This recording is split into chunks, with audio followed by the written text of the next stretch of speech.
So we're here at CPAC, but unlike many of the people here, you're here for a different reason. And what is that reason for those who don't know who you're protesting and why? Thank you. We're here to protest Viktor Orban because he has been a very, very staunch advocate for the concept of racial purity. He's against interracial marriage. He's against women's rights. By that, I don't just mean the pro-life issue or pro-choice issue. I mean women's rights in the workplace, things that I think a lot of Republican women would actually be upset about if they understood. He's also a Holocaust denier, and he is advocating against interracial marriage. And if that being the case, why do you think he's been invited to speak here at CPAC? You know, there's some people that agree with him, and they're trying to get others to believe that. And I think that, I was speaking to a friend of mine who owns this place last night, Trammell, and he was shocked at who was showing up. And I've talked to a number of other representatives that are on the Republican side of things. And this issue isn't about Republican versus Democrat. It's about the fact that the United States does not need people promoting concepts of racial purity and outdated Nazi concepts like that. I mean, what do you think, Peter? Well, I think first his position on anti-Semitism lets us know that we need to pay attention to people like this, because ignoring his racism and his bigotry and his anti-Semitism basically says that that's okay. No, that's not okay. That's not okay.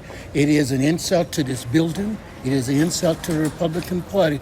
The party of Lincoln is embracing a racist, anti-Semitic bigot. To me, it's hard to rationalize, why would the Republican Party have a state convention and invite a known segregationist racist? So that's why I'm here to pray for the Republican Party that some kind of way they'll get well. Now, are any of you conservative or Republicans? Or I'm not, but I have a number of them in my family, and over the years they constantly say that they feel less and less like they relate to it. My uncles are in their 70s and 80s, and they say that if you're not hating whole demographics of people, that you feel very isolated now. So I think there are a lot of people that are very conservative in their values, but who do not support anti-Semitism or Holocaust denial, or against interracial marriage. Now, in Hungary, is there any policies that he's put into place? Oh, yes. That are what you're describing? No, actually, he established and worked with CPAC to create the first CPAC Hungarian conference, in which they were also promoting racial purity, against interracial marriage, anti-Semitism, and Holocaust denial. And because I honestly, I had never heard of this person before last night, really. Good. So, what is racial purity? What is he pushing? The idea is that only there's a supreme white race, and that all other races should not be allowed to marry. I mean, I'm married to a white, Caucasian, blonde, blue-eyed man. In his world, that would be illegal. So it is, interracial marriages are actually illegal. Yeah, he is fighting. He is actually fighting policies to promote that in Hungary. And the fact that anyone would bring him to the United States shows that they're actually supporting those policies, and that worries me, because I know a lot of very good Republican people that do not embrace those racist idealisms.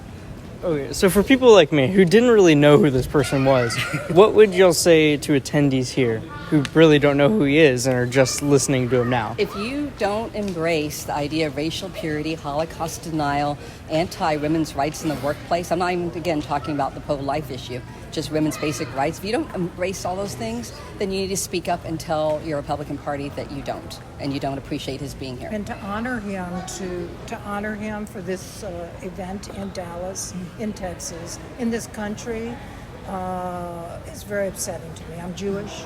My family, most of them were murdered in the Holocaust, and I can tell you it happened.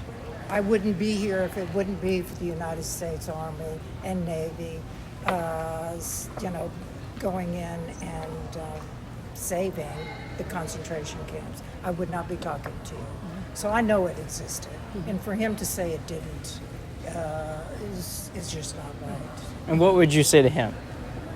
Peter, why don't you go on that one? Well, I wouldn't say anything to him, but I would pray for him. But what I would say to the Republican Party is non-cooperation with evil is a moral obligation. It's like saving children. That's a moral obligation. Cooperating with evil says something about you as a character, your personality when you cooperate with evil. Well, thank y'all. I appreciate it. Thank you. Thank you.